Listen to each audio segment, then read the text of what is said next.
Content warning, this episode has a brief mention of suicide. There's nothing like a long walk on the beach, but over the past decade, a few beachgoers in the Pacific Northwest were met with a grisly surprise. Detached human feet. Dozens of them, and no bodies alongside them. Scientists think there's an answer, but is it a simple scientific explanation, or is there something more sinister to blame? This week's episode is The Salish Sea Feet Mystery, Revisited.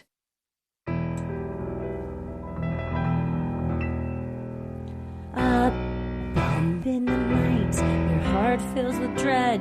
Probably a murderer who wants you dead. It could be a ghost, a demon, or worse. Perhaps you're the victim of a witch's curse. It's hopeless, you're doomed. You'd call a priest if you could. You'd rather just listen to who? Sinisterhood.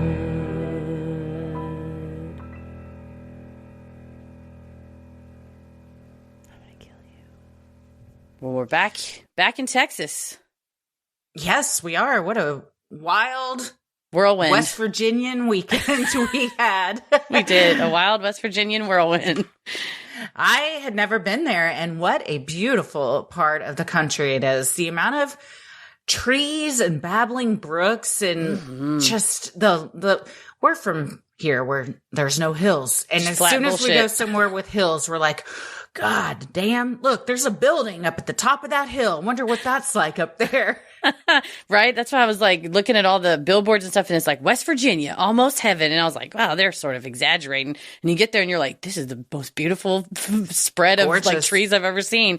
Not to mention home to many monstrous things like not just Mothman, who we did not get to go to Point Pleasant because it was about 3 hours out of the way, but we did get to see the Flatwoods Monster Museum. We did. And Amazing. What a fun time. Did not disappoint. We each got a lantern. Yes, we did. I have a lantern. So very excited about that. Got Ella a few things too and got to take some fun pictures. We got to sit in one of the giant chairs that we had covered on the episode of the people that made them, and bought a little crocheted Flatwoods Monster keychain that is made apparently by a local high schooler that then sells them to the museum. So if you happen to be listening or you know who made them, they're adorable. Ella loves it, as do I. I got 2 of them. Simon goes, "This one mine?" I was like, "Yeah, buddy. Sure. We'll share it." Until you get tired of it, then just give it to me, please. Right. I'll put it with my other crochet cryptids. But I think the solution too, I've been wanting to put a chair in my front yard, is I got to just get an Adirondack and paint it like one of those Flatwoods chairs. Yeah. It's going to be big. And you're going to need a flight of stairs to get up to it, but it's worth it. It'll be great. The neighbors will love it.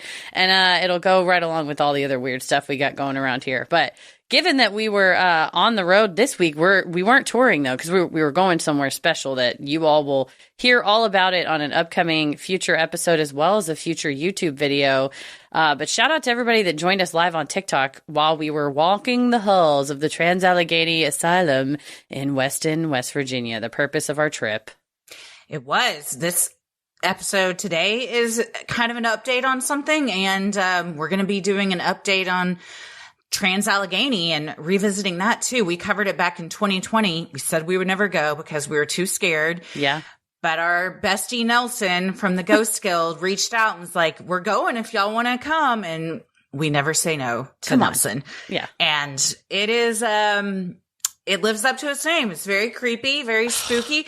I didn't ever feel anything evil or sinister, so that's good. But we got to use all the fun gadgets that the Ghost Guild has. And Tommy especially had some interesting moments with the Estes method. Yeah, I'm so excited for y'all to hear that episode and to see that video and everything. It's going to be so awesome. And it just, because it was, it's funny to hear us say we would never ever go. And then we were just like walking the halls.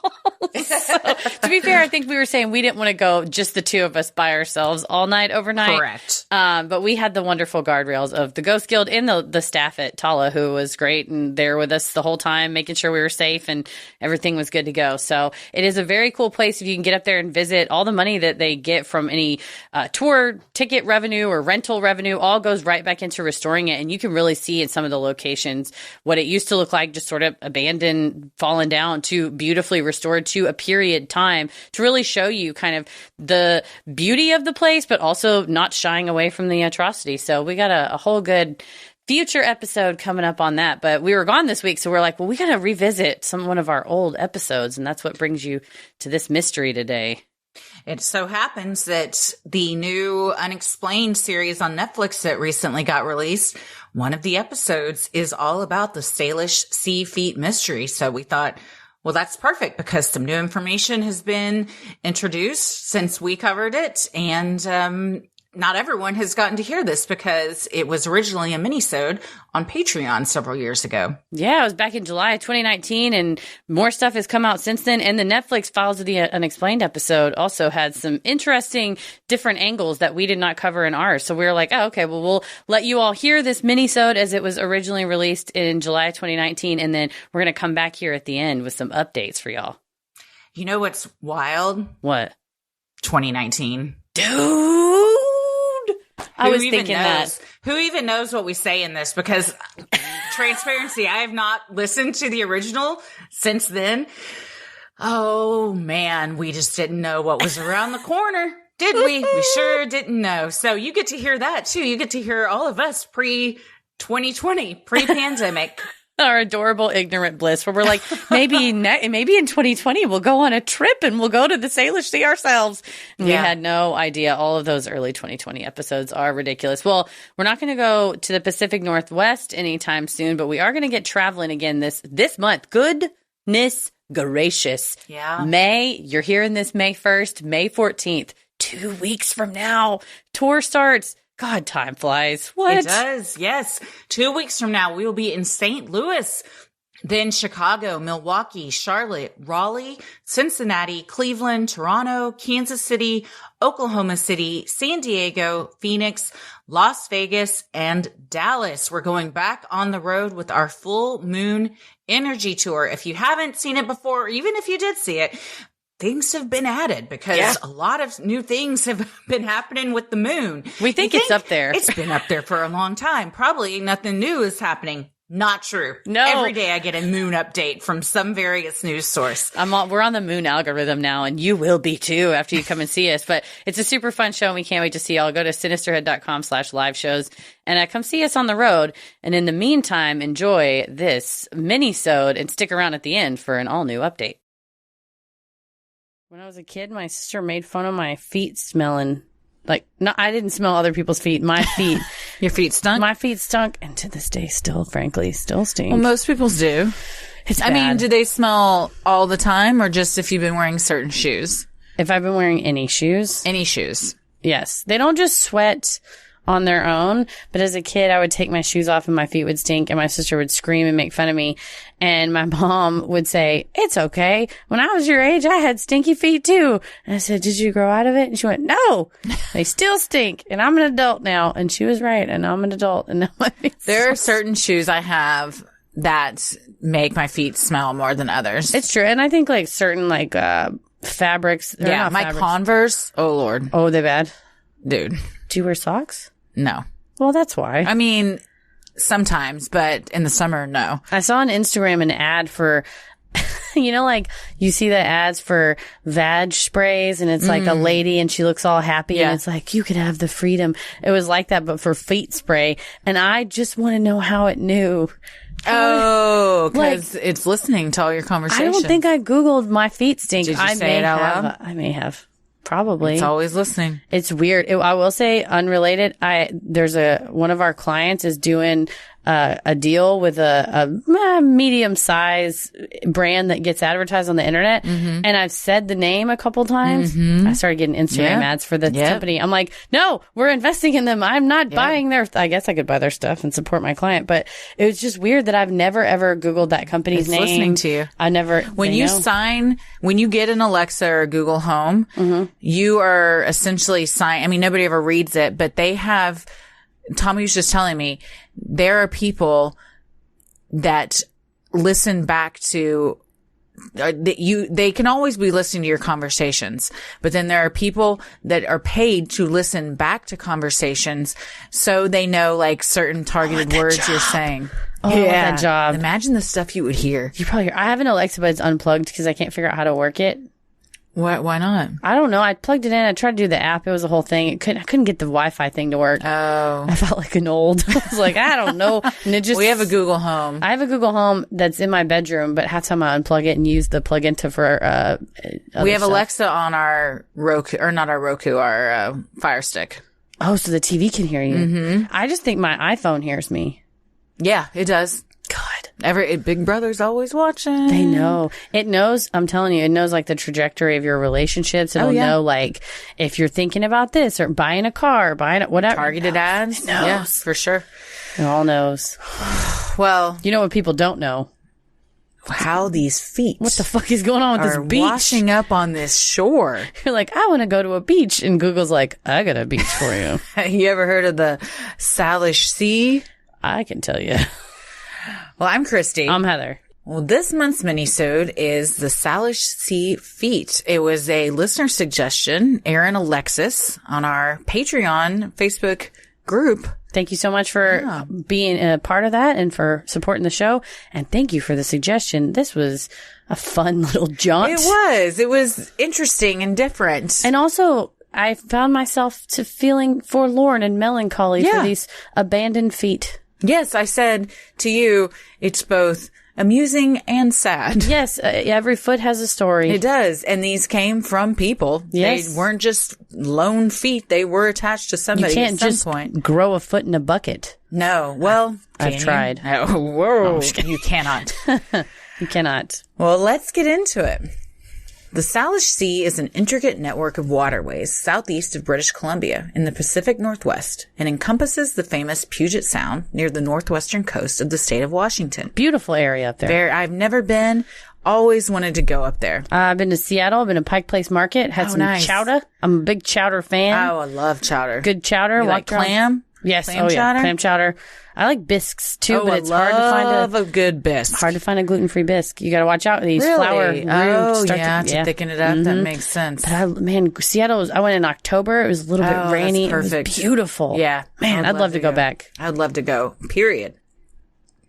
Well, this beautiful waterway is home to ferries, shipping boats, a gorgeous, lush coastline, and over the past decade, an influx of severed human feet.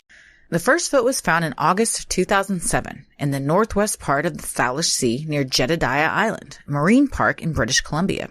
A family was walking around the beach when they spotted the foot, still nestled inside a white and navy blue sneaker. The family reported it, and when DNA tests were run, they revealed that the foot belonged to a man who had gone missing 3 years earlier. I mean, you imagine your kids like, Mommy, what's that? And then you go and pick it up, and you're like, drop it. You're looking for seashells. All of a sudden, you just find a foot. You find a New Balance with a nasty surprise. Yeah. Later that month, a right foot was found in a white sneaker off Gabriola Island, a Gulf island near Vancouver. That foot was similarly tested and found to belong to a man who had also gone missing just a year earlier. So they're at least uploading them to a database and finding some answers. Yeah. Except for who cut their feet off. Oh, man. In February of 2008, another right foot was found, this time due east on Valdez Island. This foot was inside a shoe as well. That should be pointed out, that they're not just bare feet. They're always inside shoes. Shoes with laces. Boots, yes. Shoes with laces. They're not in a flip-flop. Not a heel. high heel. No. We're not having thong shoes. You call them thongs? No. Okay. People that call them thongs, it makes me uncomfortable. I want to put my foot in these thongs. You're like, wow. That's a different thing putting your foot into. I was imagining a lady at Walmart saying that I want to put my foot in these thongs. I've heard people call them thongs, and it makes me very uncomfortable. It's weird. Cisco was not singing about a shoe. No, it sure wasn't. Baby, make your booty go da-da-da-da. I love it. Come on, he's not singing about flip-flops. He's not singing about a flip-flop? Come on. That booty's going to flip-flop, though. Well, that spring, in May of 2008, a right foot washed up in the Fraser River, further south of the other found feet. Named for Fraser Crane. Oh, baby, I hear the blues. No, it can't be. But he was in Seattle. He was. Did you like that show? Hell yeah. I did too. I love Fraser. I had a weird... I liked it. I didn't love it, but I was always like... It's comforting. It's comforting and just kind of easy to watch in a weird way. Never really. There's stakes, but they're not too high. Because it's like, it wasn't laugh out loud funny. My tickets to the opera have been lost. It wasn't like ER where someone's dying. It wasn't something you could relate to, really. No, because it's like, I did want to be as like fancy as them. I wanted to be like high society, but the whole time I was the dad. I was Roz. I was the dad. I wanted to be. Dad was the best character. Dude. Or Eddie. Wasn't Eddie the dog? Yeah, he was so cute. Dog. Sinisterhood will be right back. Well, we just got back from an overnight paranormal visit to the Trans-Allegheny, and on our daytime tour, I had a little notebook out, and I was taking a ton of notes that we will use in our future episodes, something I may write later or whatever, and I learned that from a masterclass Which one? From the David Sedaris Nonfiction Creative Writing with Humor Masterclass. Guess what? We're nonfiction creative comedy writers. Plus, I just love David Sedaris. And one of his biggest recommendations is taking a notebook and then journaling about it later. And that is exactly what I did because I just really love doing that anyway. And he gave me a structure I would not have otherwise known. And I can't just call David Sedaris yet. Yet.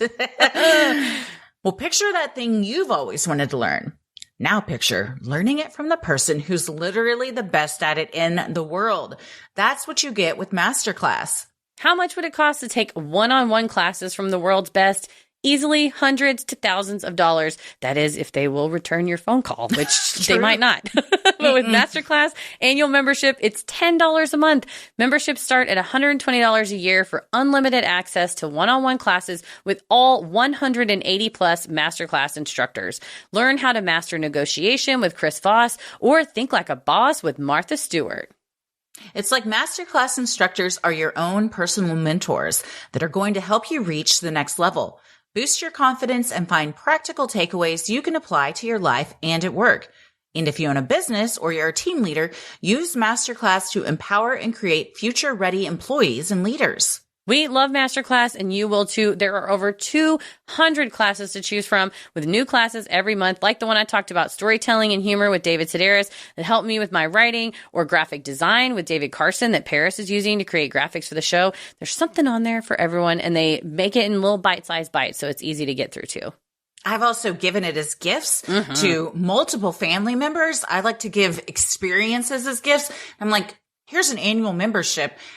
The world is your oyster. Whatever you want to learn about, there you go. And I like that. I like that it's a gift that keeps on giving. And also it's unique. And you get we can't call David Sedaris yet, but we can take his masterclass. And right now, our listeners will get an additional 15% off an annual membership at masterclass.com/creepy.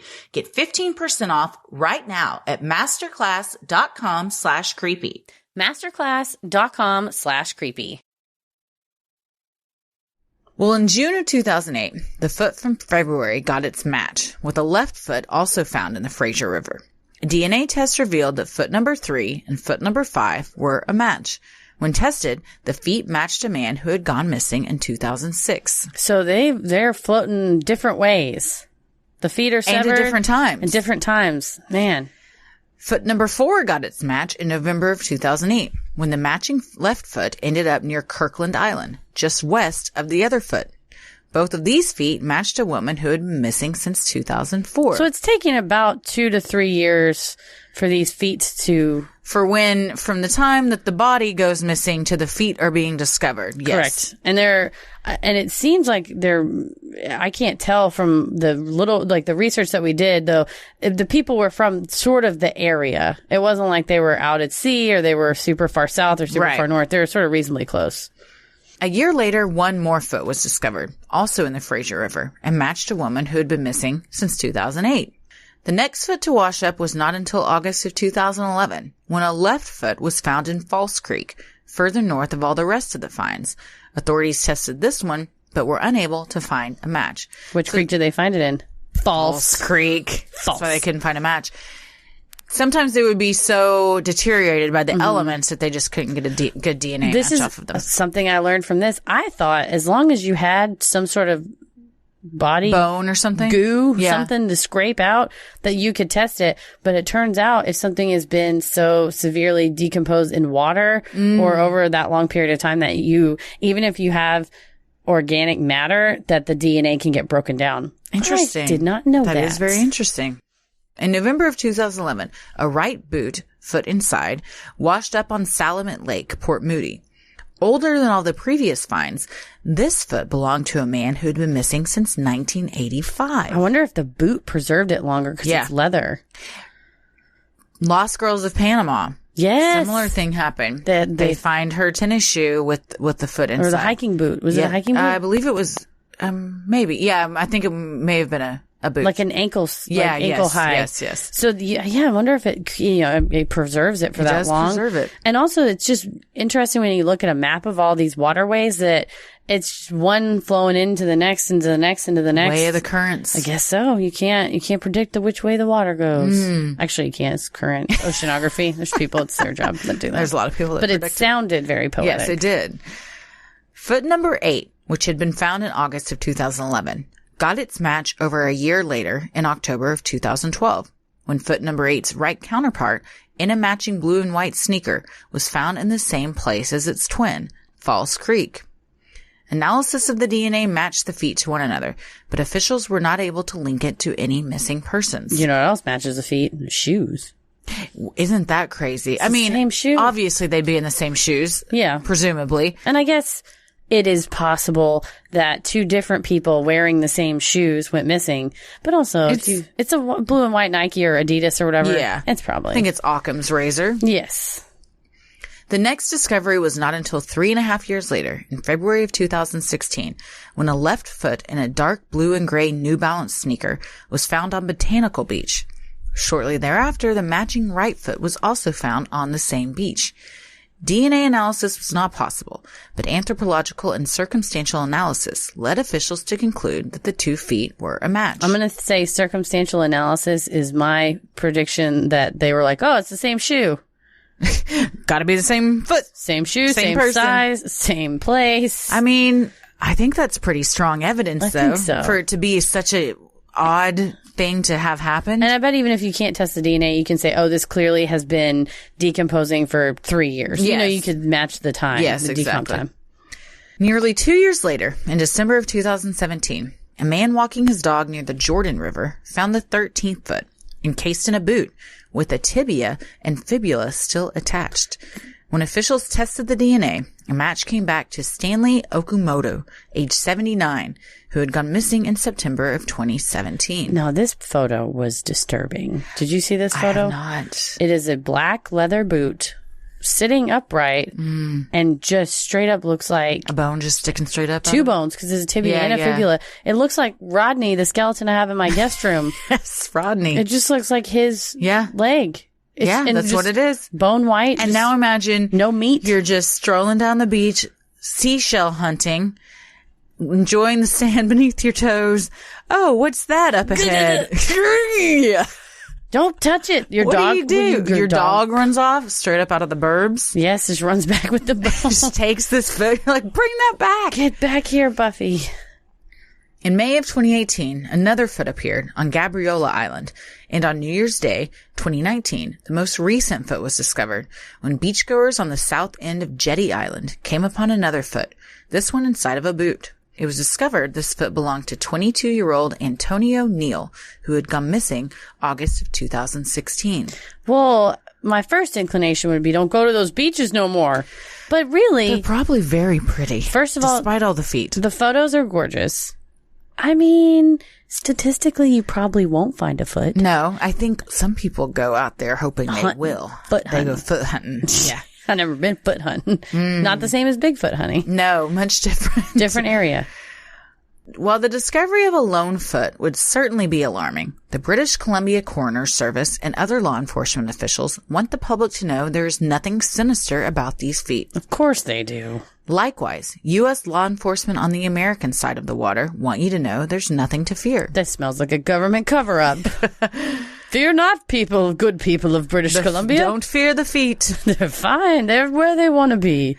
While some have posited these disembodied feet are remains of plane crash victims or the handiwork of one of the area's many notorious serial killers like Ted Bundy or Gary Ridgway, the Green River Killer, The explanation, though, is much more scientific and innocent. We got to do a Gary Ridgway episode. That's a 5-parter. Our friend Sean Fromback played him on... That's right. Murder Made Me Famous. Murder Made Me Famous, yes. That's right. Yeah, he has some very crazy stories about it, too. Some scenes they had to film in a creek. Oh, my. Yes, where he... and Sean is very funny. He's a very funny comedian. Oh, he's hilarious. He's also a great actor, so to hear him tell these stories were very funny. Gary Ridgway acting. Yeah. Ugh. According to a forensic anthropologist at the King County Medical Examiner's Office, a large population of people live near the waterways in the Seattle-Tacoma area, which means a large population of bodies end up in the water, mostly from suicides and drownings. Over 7 million people live near the Salish Sea, leaving room for a lot of bodies to end up in that water. Here's my argument. Mm-hmm. Dallas is home to... 6.5 million people? Yes. We have Lake Ray Hubbard. We have White Rock Lake. You don't see a bunch of damn feet floating all over the place. No, but we don't have the currents that they do. I don't know. Oh, God. Are you saying there's bodies in our lakes? Somebody found a body in White Rock. That's true. Just pretty last recently. Yeah. Damn it. But why the Salish Sea? What is causing these human parts to converge on the shores of this beautiful body of water? Lots of large cities have bodies of water nearby, but that does not necessarily mean body parts will end up on the shores. See? Thank goodness. There's something about the Salish Sea that attracts these parts, and a University of Washington oceanography professor may know why. According to Professor Parker McCready, great name, by the way. It's a great name. Professor McCready. In a letter to Vox magazine. Things that float on the ocean surface move with the currents, but are also pushed back a bit by the wind, and this can be significant in getting them to shore. The prevailing winds here around the Salish Sea are west to east, and so floating stuff in this part of the Pacific gets blown to the coast effectively. You're gonna have a few feet. I like how you said floating. Floating. Because that Texas had to get in there every time. This good thing's gonna be floating. Floating and boating. Floating and boating. So, yeah, that's a good point that I guess the way the winds blow, it's very poetic again. The way the winds blow, the severed feet are unable to the way the winds blow tides. And the tides change, the feet will be upon your beach in no time. When there's one set of footprints. You know what that means. That's the other foot hasn't washed up yet. Feet are not unique to the Salish Sea and Pacific Northwest. Cities such as Portland, Oregon, Charleston, South Carolina, St. Louis, Missouri, and as far away as Rio de Janeiro and even Fiji have experienced detached feet and side shoes washing up on their coasts. Oh, cool. This is a horrifying phenomenon the world over. I haven't been to beaches enough to have found one of these. Now I'm going to beaches in the next month or so. All I'm going to do is be on the hunt for Don't go up to any abandoned shoes. I'm going to go butt hunting. If you see an abandoned shoe, leave it be. Heather, I want to walk with you along the Sunset Beach. I'm going foot hunting. Get out of here, honey. You got to hunt me a foot. My dad had a friend named Foot. It was his nickname. His first name? That was his nickname. He was... Why? He's giant. He had huge ass feet. Oh, that's why? They called him Foot. They just call him Foot? I think his name was Gerald. Aw. But they called him Foot. And he was okay with it? Yeah. They loved him. He loved it. That was his nickname. My dad had a lot of wacky friends from his days in the movers union that he okay.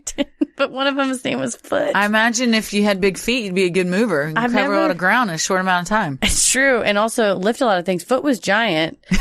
And Foot giant. Foot was giant. And my dad said, Foot must have weighed 400 pounds. And he was almost 7 foot tall. And I was like, I don't think that's a real person. But imagine a foot. That's an actual foot, 7 feet tall, weighs 400 pounds. It's like the Hamburger Helper, anthropomorphic glove. Or but it's a foot. statue on Lost.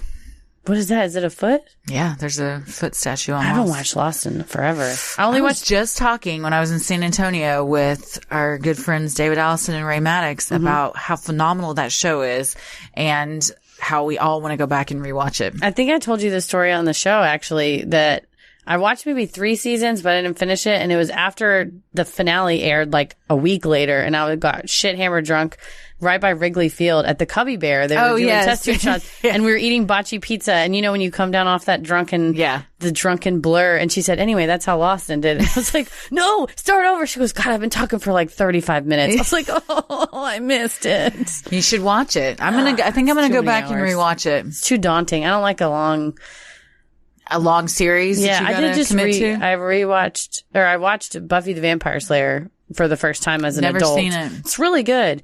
I started watching Angel. I lost interest, but Buffy's like, I don't know. But you watched The Office, and it was more series. Yeah, I watched Seinfeld constantly, and that's longer than Lost. Yeah, but I kind of do. I should skip around. I shuffle play those. Yeah, Lost is one you got to watch in order. I don't like to have to remember stuff. The Office and Seinfeld are easy. You can retain it if you need to, but you don't have to retain it to enjoy the show. They'll mention, you remember so-and-so. Like Jake Jarmel, they were talking about him the other day, and I said, I forget why she broke up with him. I was like, it's the Juji Fruit guy. That she stopped to get Juji Fruits when in the accident. Yes. And then Jake Jarmel was, oh man, what was that guy's name? He had the MTV show. Oh, I didn't know he was the famous. Extreme show. Yeah. Oh shit. He was hugely popular in the 90s and had an MTV show where he would do extreme sports. Marty Rackham? No, that's not who I'm thinking of. Maybe Jake Jarmel. Is Jake Jarmel the really hot one that George had the man crush on? No, Jake Jarmel's the one with the little tiny glasses, and he won't tell. That's right. He won't tell the guy from Pendant Publishing where he got his glasses from. That's right. Who was the one George had the man crush on? That's the one that had the show on MTV that I'm thinking of. Tony? Yeah, Tony. I wonder, who's Tony? Oh, here we go. A Mimbo. Oh, yeah. Oh, you're thinking of Dan Cortez. MTV's Dan Cortez. Yes, the Mimbo. He played. Correct. Yes. MTV's Dan Cortez. Yes. Dan Cortez always makes me think of Stefan. When John Mulaney inserted Dan Cortez into all the descriptions of Stefan's bars, and Stefan got really Bill Hader got very giggly because he didn't expect it. It's a very funny clip. I haven't seen that. I'll share it on the Patreon Facebook page because it's very funny. We got very far afield. Yeah, of the we feet. Sure did. We really got feet to talk about. We got feet to talk about. We're just going to talk about pop culture references for 30 minutes. Well, feet were washing up all over the place. Back to the feet. We haven't seen any yet, but I'm on the hunt. Heather's on the foot. Heather McKinney, foot hunter. Sinisterhood will be right back.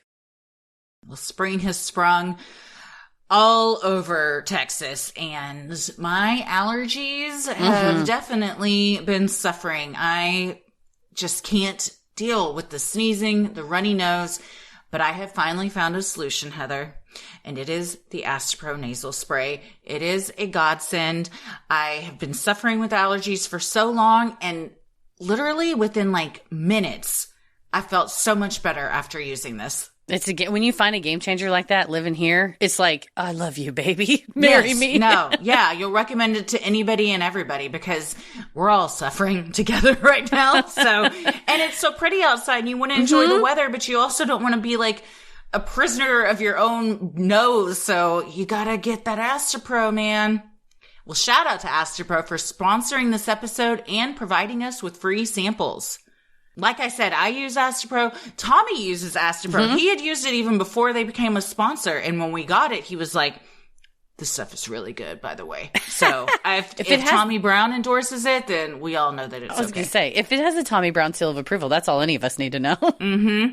Astepro is the first of its kind nasal allergy spray. It's the fastest 24-hour over-the-counter allergy spray. It starts working in 30 minutes, while other allergy sprays take hours. Astepro is the first and only 24-hour steroid-free allergy spray. Astepro delivers full prescription-strength indoor and outdoor allergy relief from nasal congestion, runny and itchy nose, and sneezing. Every day, you just got to do some sprays in the morning and then that sets you right for the whole day because especially you don't want to, if you're having to record or something, you got a runny nose, you're sniffling all the time. You just got to do some sprays and then you're set for the day. Two sprays, you're set for the day. That's what I'm going to start saying. Get fast-acting nasal allergy symptom relief with Astepro. Go to asteproallergy.com for a discount so you can Astepro and go today. ASTEPRO allergy.com. Astepro and go. Use as directed for relief of nasal congestion, runny nose, sneezing, and itchy nose due to allergies. Well, additionally, since there's been so much media coverage of these found feet, beachgoers and tourists are more likely to look into a shoe, like Heather's going to do. Uh-huh. Whereas before, they may have kept walking without a second look. It is quite possible that for years prior to the feet making the news, they were being passed by without a second glance. And who knows, they could have got picked. You know, people go and clean the beaches up and you just stick it with your beach stick. If it's in a shoe, there were several of them that said they saw this shoe, there was still a sock in it, and then they pull back the sock and then the foot's inside. So you might not even notice it. It's not as if it's a fresh foot. Correct. It's bone. It's decomposed. Badly decomposed. Goo. Yeah, it's not, or it's just like a skeleton, like the tibia. So it's not like and fibula. And I'm sorry, I did not Don't forget the fibula. Just shank the fibula. Don't give the fibula the shaft. Oh, man.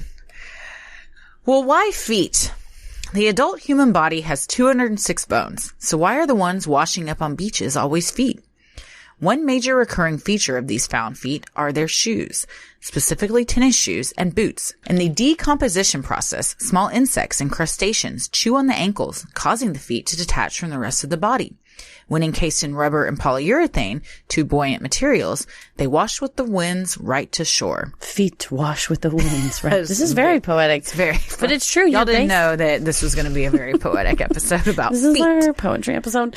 I guess you do think about it that, you know, your tennis shoes are made out of non-biodegradable running shoes or non-biodegradable chemical. These people are wearing Toms. No, these are rubbery, Nike, New Balance, non-organic materials, leather boots. And when the fish get to chomping, they don't want the rubber, so they just eat the meat and leave the rest. Yeah, and because your foot is encased in it, it acts as a protective barrier against things that would try and chew it up. Normally, yeah. Modern scientific principles indicate that a human body could survive intact for weeks or even months fully submerged in the ocean. However, according to a 2016 study, the waters of the Strait of Georgia, an arm of the Pacific Ocean between Vancouver Island and British Columbia, are so highly oxygenated that it is able to support the kind of aquatic life that can strip a body of its meat in less than 4 days. So that's another reason why we haven't been seeing them around here. That's true. We don't have this kind of water over here. I didn't want to tell you this. Oh. They did a study with pigs. I saw. Okay. And I saw, and then I thought, I bet she left this out of her notes because she didn't want to upset me. Yes. I was like, that was very sweet. And the photos are very sad. I only saw the photo of 2 pig carcasses, like in a little cage that looked like it was going to be dropped into the ocean. Yeah, but they said they were shocked at how quickly that the animals in that area of the ocean just strip the bodies super quickly. So it seems like it's a plentiful ecosystem. It sounds like it. And so I was telling Paris about this, and he said, so when you eat shrimp, they ate human bodies. I was like, some of them. Yeah. It says crustaceans. I mean, it's arthropods. That could be said for anything that comes out of the sea. I guess it's true. Everything Crabs. eats everything else. I mean, yeah. And when you eat, especially shrimp, they have the doo-doo vein behind them. You're eating that shrimp doo-doo. You got that doo-doo in there? That shrimp doo-doo. Oh, I caught this guy after lunch. Hi. That was the ocean called. Chris Farley. They want their shrimp back. They're running out of shrimp. Well, if you're out searching for shells and run across a lone foot, don't panic. Law enforcement has said to just give them a call, and most importantly, don't touch it. Okay. As a self-proclaimed foot hunter, rule number 1 is don't touch. No, yeah, don't touch the foot. You got to preserve it. Rule number 2, never stop hunting. Rule number 3, there are no rules. That's right. Well, so what do we think? Well, it's interesting when there's a mystery that seems so sinister. Because when I first got this suggestion, and I just briefly Googled it, I thought people are being murdered. Yeah. It would make sense that they were from plane crash victims or from serial killers victims, dumping them in the water or whatever. Dumping them in the same spot. But then I don't like, I'll take that back. I really like learning new things. And I feel like on this one, I learned a lot of stuff. Yeah. Like about why your foot disarticulates from your body when you're decomposing, about the oxygenated waters of the Salish Sea that's causing these animals to chomp on folks, and about how maybe we should wear recyclable shoes. Yeah. Jesus Christ. When we throw our shoes, first of all, I always donate my shoes, but when someone throws shoes away, they just go in a landfill. That can be said for probably 90% of trash. You just start to look around and think, man, all this stuff is going to end up in a landfill. Oh, yeah. I think about that all the time when because even recycling still takes years and years for that stuff to break down. Diapers, those just get tossed in landfills. Man. Yeah. Landfills are, if you stop to think about a landfill. Have you ever been to a landfill? No. I don't want to. Don't go. Why have you been? My old job, we needed to get rid of these monitors, and they were like not flat screens, they're the tube monitors. Yeah. And apparently you can't recycle them. There's like no place, but you can take them to, like, you can't get the city to pick them up.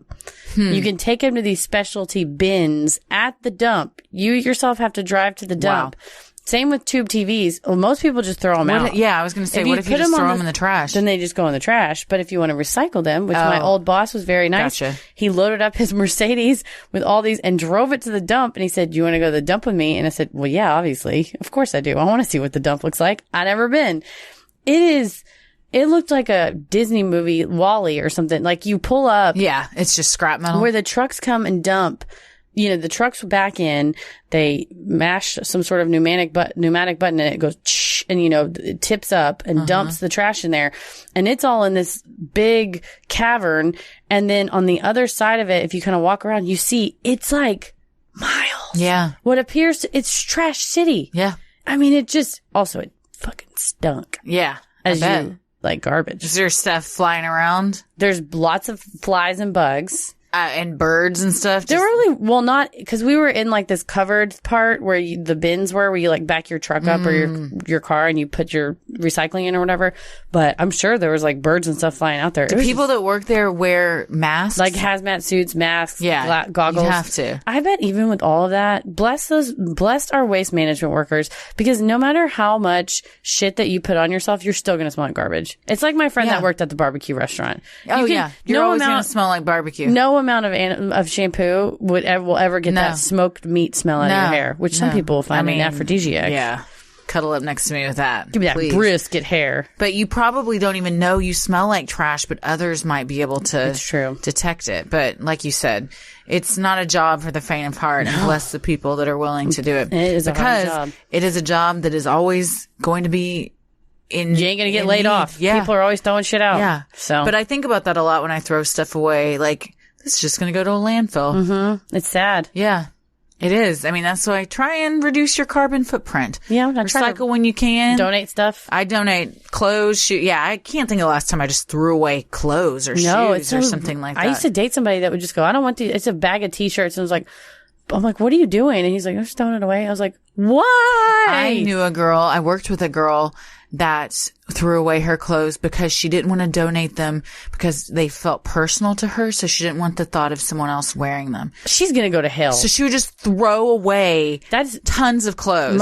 Wasting. To be fair, she had terrible taste. So, I mean, people, still, the homeless people don't want your muffin stump. It's like, we don't want your ugly ass shirts.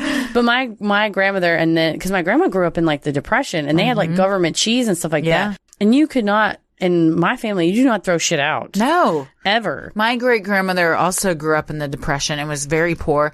And at Christmas or a birthday or anything where she would receive a wrapped gift, in wrapping paper, she would take so much time and be so tedious in taking off this wrapping paper and then gently and delicately fold it up and then keep it. So, because waste not, want not. Like, they grew up, you did not waste anything. No, you couldn't. You couldn't afford to waste anything. And so that Mama was the same. Ingrained in her from a little girl. Just go around getting everybody's tissue paper. Yeah. Or do you want that bag? Are you going to use that bag? Oh, I love keeping bags. I do too. We have a closet full of gift bags. Oh, yes. I always, on purpose, when I give a bag gift, I don't put mine to from on the matching tag so that someone else can use it. You stick a card in there anyway. Yeah, don't use that. But that way they can reuse the bag. Because then you got to tear it off. Yes. We reuse a lot of boxes for Christmas, and there will just be sticker of tape over. Yeah. I'm fine with that. Like 6 generations worth of stickers. I'm not here box. to judge. Oh yeah. It just feels like a box. sin. I love a good bag. Love a good foot. That's right. Yeah. So donate your stuff. Definitely. Recycle. Reduce your carbon. Reduce your carbon. Footprint. Stop using straws. You didn't get my I'm guilty joke. of it. Footprint. Foot. Christy. What did you say? Reduce your carbon. Oh, gosh, sorry. I zoned out for a second. I was thinking about how I use too many straws, to be honest. Is this gross? You can tell me. I just reuse these plastic straws. No, you're using them. It's just me drinking the water out of them. Yeah. I think, and they also make the durable plastic straws that are intended to be used over and over. I got one with a Fat Tuesday margarita in Las Vegas, and I still drink out of that like the classy broad I am. Hey, you are you're reducing your carbon footprint. I like to drink out of the Mardi Gras the Fat Tuesday's Mardi Gras margarita reusable cup because it says, "Hey, I like to recycle and party." Is that what it says? No, it's just my personal. Well, you should get a cup. Add that on. Oh man. Well, that has been this month's mini-sode. Thanks for listening. Yes, thanks for the suggestion. Let us know what you guys think, and always please let us know. Sinisterhood will be right back. Well, our coverage that you just listened to was from July of 2019, but since then there have been quite a few developments. In total, feet from 24 individuals have been found. In March of 2021, National Geographic did a profile on Professor Parker McCready of the University of Washington in Seattle, who we quoted in the minisode, as well as Professor Gail Anderson of Simon Fraser University. Professor Anderson conducted tests in the Salish Sea to determine the time of decomposition of bodies in the ocean. In her work, Anderson noted that bodies in that area were more likely to sink due to the oxygenation of the local waters and an increased level of sea scavengers in the area. According to her research, a body washed into the Salish Sea area would be ravaged by sea creatures in just 4 days. This corroborates earlier theories that sea creatures weakened the body's ankle joints during scavenging, leading to the detached feet. This is why, and I think you and I agree, and most of the people listening agree, probably everybody, that research is so important that you don't think about, it's not just that what does a body do in the ocean or the water. It's like this specific area, what does the body do? Sure. Different bodies of water. There's different animals, currents, temperatures. I mean, chemicals. One body of water is the same as the next. So I like when people are like, maybe this got answered in one way, but there's still families out there that are grieving the loss of loved ones that have been identified or maybe that are missing, that they're wondering, could they have met a similar fate? So the more information we have to give families and victims closure and answers, we're always a fan of that. No, for sure. Especially in a situation like this where the people went missing from sort of far away. And so the Parker McCready's work on the ocean currents and then Professor Anderson's work on what happens once the currents bring them there, that kind of stuff, it's like you said, it just each piece builds to something else that's going to help somebody. In November of 2021, sadly, another shoe was found. On Locust Beach in Bellingham, Washington, a size 7 Brahma work boot was found washed up. Inside the boot was a tube sock containing the bones of a right foot. It was determined that these remains belonged to a male. He remains unidentified. The next month in Port Angeles, Washington, a size 8 New Balance shoe washed up on the mouth of the Elwha River. It was determined that the foot belonged to Geraldine L. Smith, who went missing from Sequim, Washington in January of 2018. The 68-year-old is believed to have jumped off the Elwha River Road Bridge. She was mourned by those left behind, including a colleague at the local Chamber of Commerce, who called her always supportive and always upbeat. Well, that was a really sad case because she was missing, I think they did 2 days worth of searches, but I guess the way the river runs at that part, and that's kind of the bad part of when someone goes missing near a body of water, you're kind of at the mercy of currents and weather around that time. And so it was just a big struggle to kind of find what happened. And it's hard to say there's ever a positive, but it's one of those where at least you have some sort of some indication of your loved one whenever the shoes do end up washing up, because you otherwise might not ever have, like you said, closure. It never helps. It's never an answer, but it's at least some piece. It's a piece of the puzzle to maybe fill in like what happened, and at least have some physical thing of them that you could bury if that's what you want to do. I think having some physical piece helps a lot of people with closure, and just having some, you might not have all the answers, but you have some puzzle pieces. And then, sometimes it doesn't get completed, but to have even a little information, I hope that helps the family of Geraldine. I hope so too. Still, several of the feet remain unidentified and continue showing up. On July 23rd, 2023, another foot was found on Gonzales Beach in Victoria, BC. No details are available publicly at this time, and the sex of the victim remains unknown. The BC Coroner's Service, or BCCS, are investigating and welcome any tips from the public. In 2024, Netflix released the series Files of the Unexplained. The final episode of Season 1 covered the Salish Sea mystery and included a possible cryptid cause. For generations, First Nations people of the area have exchanged tales of Hyetalik, the enormous lightning snake that wriggled from side to side. There have also been 235 alleged sightings of a large ocean serpent documented in the area between 1880 and 2010. John Kirk is the chairman of the British Columbia Scientific Cryptozoology Club and a retired Mountie with 2 decades of experience. He has looked into sightings of the creature he has called the Cadborosaurus and told Netflix, "If you don't think that there are strange things in the ocean, then you don't know what you're talking about." Hard agree on that one. Accurate. He does say it with such a come on. The ocean's full of crazy stuff. It's like, it is. Oh, yeah. It is. I mean, even the things we know of are strange. Yes, so imagine all the things we don't know about. That's what you think if you go, hey, there's a stingray. I just want you to know it's black, but it actually has lights on it. It's like light up stingray on one side. It's black with dots. It looks like little tiny Christmas lights. And when you flip it over, it's kind of the pattern of like a throw rug, but also it lights up. You'd be like, okay, did your kid draw this? No, it's a fucking real thing, man. There's all kinds of stuff down there. And that honestly kind of sounds like an alien. Yes. Like that's something that someone might see and be like, oh, okay, there are UFOs under the sea. Or perhaps it is one and it's just vibing and takes a little, it goes to the surface for a little bit and then goes back down. But all that to say, there's so much that we don't know about. And if the Cadborosaurus is down there too, who am I to say that it might not be? Right. If you call it a Hyetalik and someone else calls it a Cadborosaurus or a plesiosaur or whatever, it's like, we're all just talking about the same thing, baby. Lifelong BC resident Sylvie Beauregard was out walking her dogs on the beach along the Salish Sea when she stopped to take a rest. When she threw a toy for her dog to fetch from the waves, the dog cowered behind her. It was then Sylvie saw what she thought was the head of a sea lion. She then saw its body.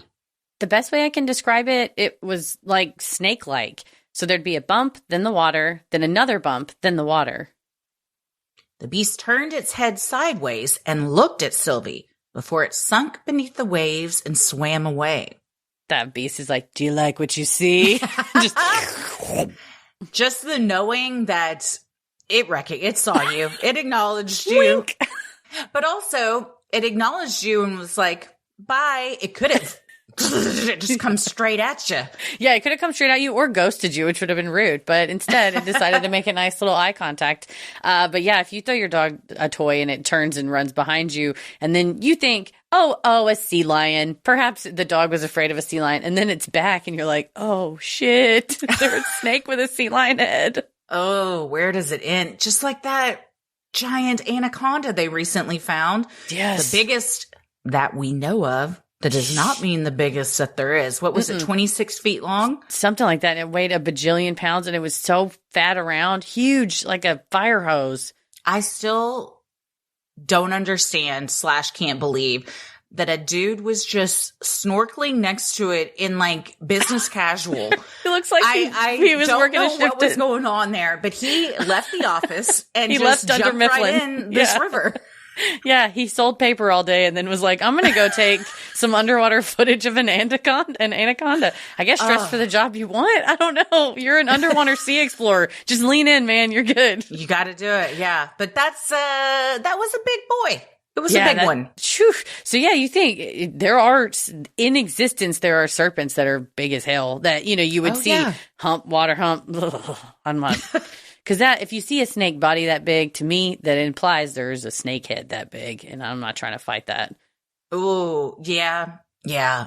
Anything that could wrap itself around me. Also that. And there's still some room and just squeeze me. Yeah. I look like a cartoon character. Yeah. No. I'm out. Sylvie's description resembled other Cadborosaurus sightings, with people describing loops, coils, and humps along the beast's long body. In the 1880s, a journalist in Vancouver reported that a marvelous sea serpent had been seen again near Cape Flattery, where the Salish Sea dumps into the Pacific Ocean. You got kind of a Yowie thing here where there was a long generational history of First Nations people who in that area really relied on the sea for their food and, basically living right there on the water. And then you have colonizers coming in and then they start going, you know what? We saw a big ass snake out there. It's like, yeah, we would have told you that. Nobody asked us. Nobody Don't go out there. Nobody asked it. Or we say something and they're like, okay, whatever. Sure. And then it's like, okay, you go find out on your own. Godspeed. You might have a different name for it, but we're trying to tell you that it's out there. She awaits. But yeah, I do like the newspaper that's like, we have spotted a serpent again. And it's like, wait, what?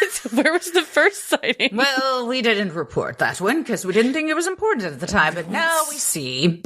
We are aware. There seems to be a pattern here. Decades later in Naden Harbor in July of 1937, an unidentified animal was pulled out of the stomach of a sperm whale. Photos from the time show a long creature lying on a canvas tarp. A witness described it as the remains of a sperm whale's lunch, a creature of reptilian appearance, 10 feet 6 inches in length, with animal-like vertebrae and a tail similar to that of a horse. The head resembles that of a large dog, with features of a horse and the turned-down nose of a camel. This came to be known as the Naden Harbor carcass, and its veracity remains debated. Sounds like a looker. Got a little bit of everything going on with this one. Yeah, whenever it starts to sound a little bit like pin the feature on the cryptid, which it does, we'll get that where it's like, you wouldn't believe it had the hands of a horse. You're like, did you mean hooves? No, I said what I said. It's just like, okay. It looked like a camel and a donkey and a flamingo all at once. You're like, how? This one it looked like a reptilian, so I'm guessing a snake. Okay. With so a snake, but it's got a horse tail. So you can braid it. It's nice. Brush it. Yeah. And then its head, instead of a snake head, it looks like a dog, but kind of also a horse, but also the nose of a camel. McGruff the crime dog with a nose of a camel and a snake body. You can't handle that. This is like on Beetlejuice. Tail. And we combine them all into one. It's a mega cryptid. Yeah, I just envisioned that Beetlejuice when he turns into like he turns into that giant snake railing. Oh, that used to freak me out as a kid. God. Well, and it's like I think they're standing upstairs and they hold their hand on the railing and then it's Beetlejuice and then he slithers away as this like giant snake. And that just is always as a kid because it was a snake with a Michael Keaton head. Michael Keaton head. That is the cryptid that somebody needs to find. That's right. It's like, it's showtime. As for whether the Cadborosaurus could be responsible for the Salish Sea feet mystery, ex-Mountie John Kirk of the Cryptozoology Club didn't seem to think so. The beasts have never been reported as attacking humans. However, alongside the cryptid, the episode also explored whether serial killer Robert Pickton may be responsible, though experts found it unlikely. I did respect that about John Kirk is that, first of all, he wears a black bandana over his head with like wraparound Oakley sunglasses, which you have to if you're a cryptozoology expert. That's the uniform of a cryptozoologist. It really is. Oh, and a cut off t-shirt with no sleeves, you know. But I thought he was really respectful. He was so stoked to talk about the Cadborosaurus, but it was almost like because he comes from a law enforcement background, when they were like, do you think that the Cadborosaurus is responsible for the feet? He just was just like, no, of course not. So I appreciated that him. Yeah, that he was just like, no, this is real people. It's like very nefarious what is happening to them, whether it's by, you know, they're missing because someone made them missing or sadly because they went missing on their own. He was just like, no, I don't think it has anything to do with it. So I think Netflix was like, people say this, we will address it, but I'm happy that they weren't like, maybe it was that, because I think you can get it's something, it's a fun, not fun, but it's like a weird mystery. You could kind of get too far afield with speculation. And I appreciate that they explored it and then sort of went, no, I mean, come on. Especially this guy was like, I'm an expert in both crime and cryptids, and no. Well, he's one to know. But yeah, cryptids are fun. And I mean, sometimes the stories aren't as fun. But when there are actual people that go missing, I do appreciate when law enforcement is like, we can't just chalk this up to, the Cadborosaurus, because I don't think the families are going to appreciate an answer like that.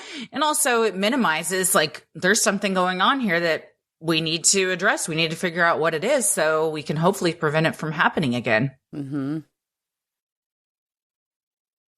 will be right back. The show also shined a spotlight on Jenny Neal, whose son Antonio has been missing since 2016. Jenny had been working with police to solve her son's disappearance for many months when there was a break in the case. A Timberland boot with the right foot inside it was found on Jetty Island in January of 2019, and DNA matched it to Antonio. For the Netflix series, Jenny retraced the area where the boot was found, alongside the detective she's been working with. While the visit was emotional, Jenny expressed her gratitude. It's insane that somebody would actually pick up just some random item on the beach. I'm just so grateful that they were curious enough to look at that boot. It's really impactful in the show when she says, you know, I got this feeling in my gut that I just was like, I know he's gone. And she said, I just knew, she said, it's a mom's feeling, you know, they're another part of you. And I knew he was gone. But I was like, well, I can't give up because what if he's not? And then she said, you know, kind of finding that, I was like, I'm not wrong. I knew he was gone in my heart, but now I can at least maybe find out what happened to him.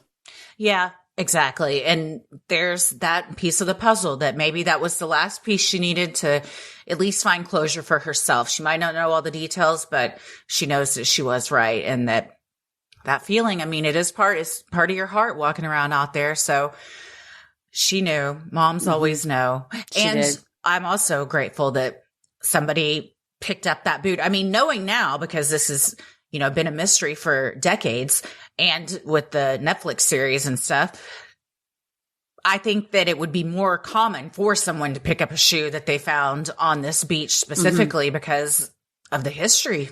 Yeah, you might say this may help somebody. This may be a piece of a crime scene. And I think the detective that's working with her, they do think there was foul play in his case specifically. And the finding it where they found it was really far away, like 3 years later, but they do say at least that helps figure out like what he was wearing at the time. So he probably went missing this far away based on Professor McCready's ocean current analysis, based on Professor Anderson's decomposition analysis. It's all just these little pieces that for people who otherwise their loved ones are gone without a trace, they're at least able to kind of say, okay, detective, what can you help me with now? Knowing what else we know, and now we don't have a body, but we at least have this. So it's something to say if you're walking around the beaches of the Salish Sea and you do see a shoe, you know, if you don't want to pick it up, just calling it in, because it could be everything to a parent. Yeah, for sure.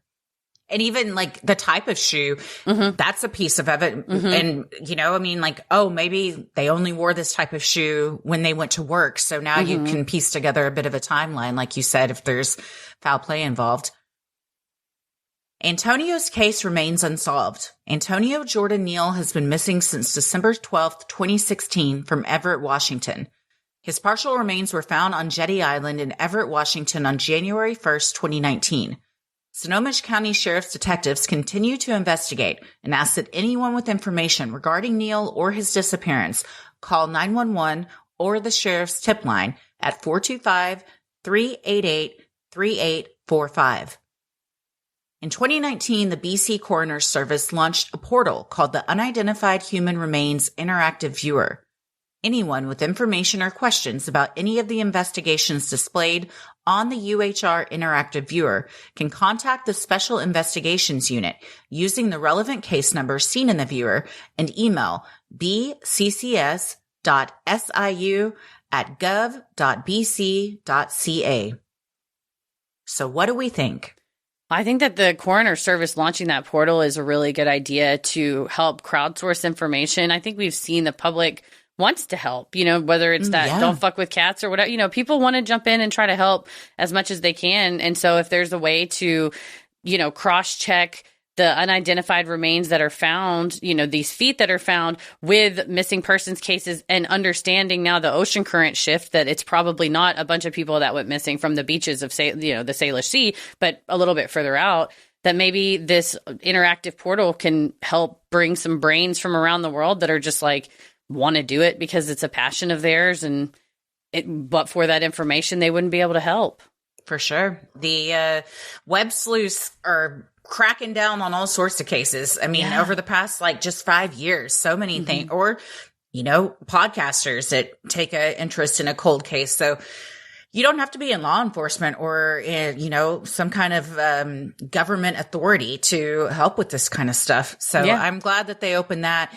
It is just so wild to me that the ocean works in such mysterious ways that people could go missing from totally different states even, but just the way the currents flow and everything, they happen to end up on this one beach. That's just how it kind of works out. And why they ended up there, that remains to be seen. But if you're walking down the Salish Sea beach and you see a shoe, don't just ignore it. Yeah, call it in, but the portal is kind of a digital way to help. And then there's the physical being there kind of way to help. So it's a mystery that I think has been officially solved in the aggregate insofar as why does this specific phenomena keep happening? But ironically, every single foot that continues to wash up holds another mystery of how did they get here? And even if a family says, your family member, fell in over here or purposefully jumped in over here, that still leaves a bunch of questions. So it's sad that it's not, it can be a piece of the puzzle, like you said, but it's not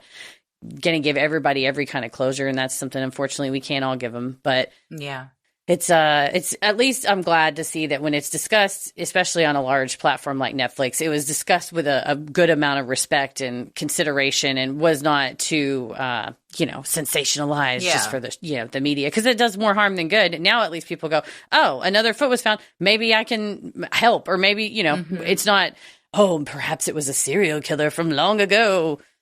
So. No, I like that when it takes the sensationalism out of it, because I think it hits harder for people. It makes it more realistic. And also when you bring science into it of this is why, it's just because the currents and the way the ocean works and everything, then it also becomes less scary for the people that live around there that are is this a dumping ground for bodies? I know it's just the feet. And we also talked about in the Lost Girls of Panama, the ankle bones are just one of the first to go when a body starts to decompose. So that's why it can be common to find a shoe with, still the remains of a foot in it, but the rest of the body might not be there. Yeah. Plus our buoyant man-made materials. So sucks it back up to the surface. But that's the power of those sea scavengers down there. What's down there? We got professors like Professor Anderson figuring it out for us. Yeah. At the very least, even the things we know of, there's a lot going on down there. So if we got another cryptid that we're not aware of, then we need black bandana, wraparound Ray-Bans, cut off shirt to tell us exactly what we're dealing with. That's who I want my cryptid news from, for sure. Always, every time.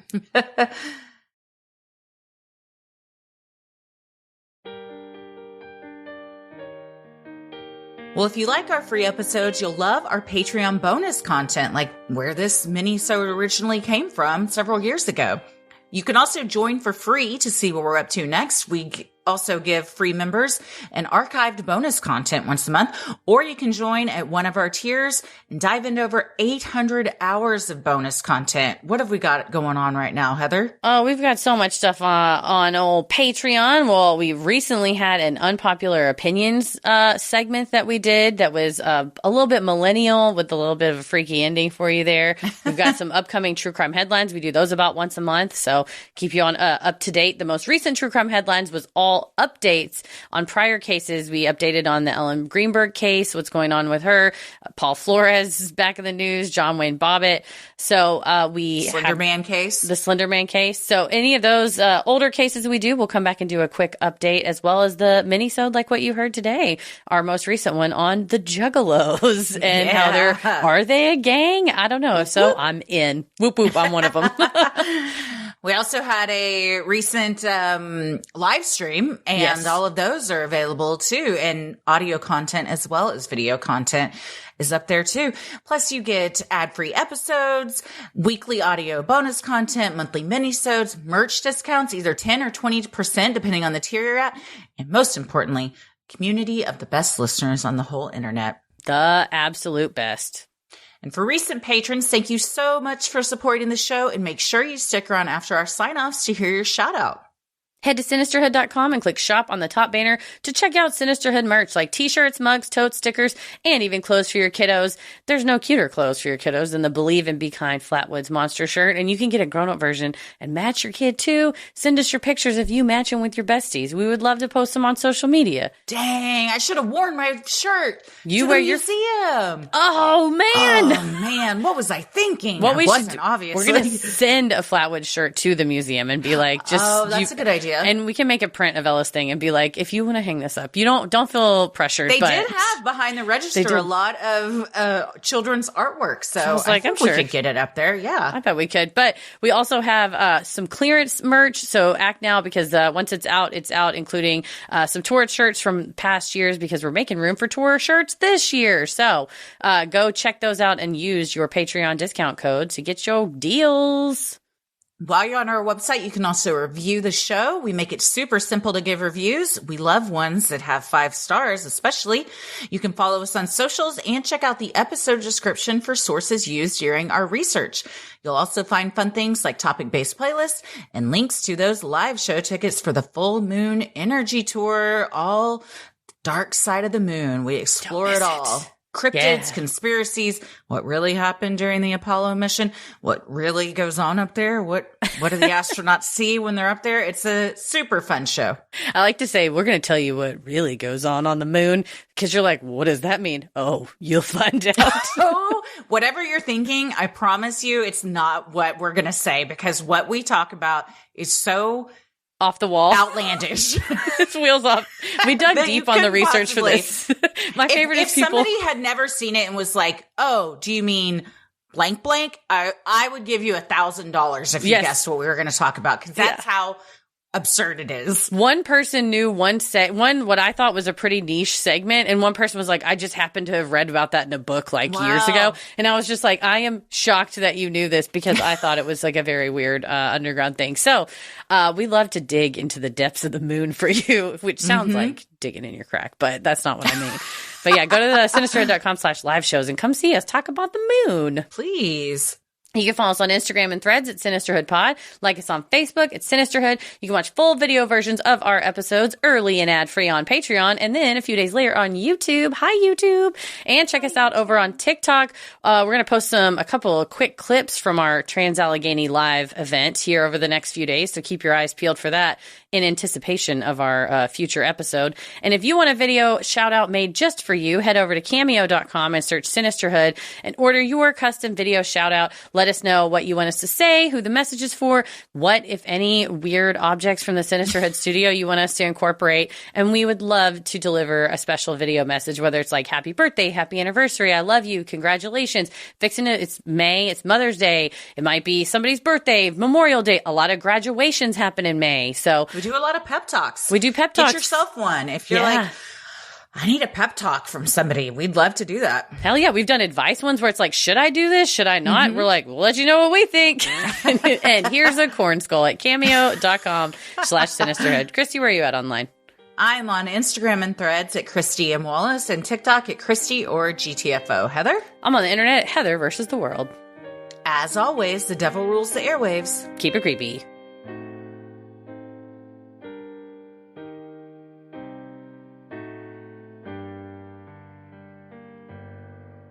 Hey everybody, thank you so much for supporting the show on Patreon. Here are your special Patreon shoutouts.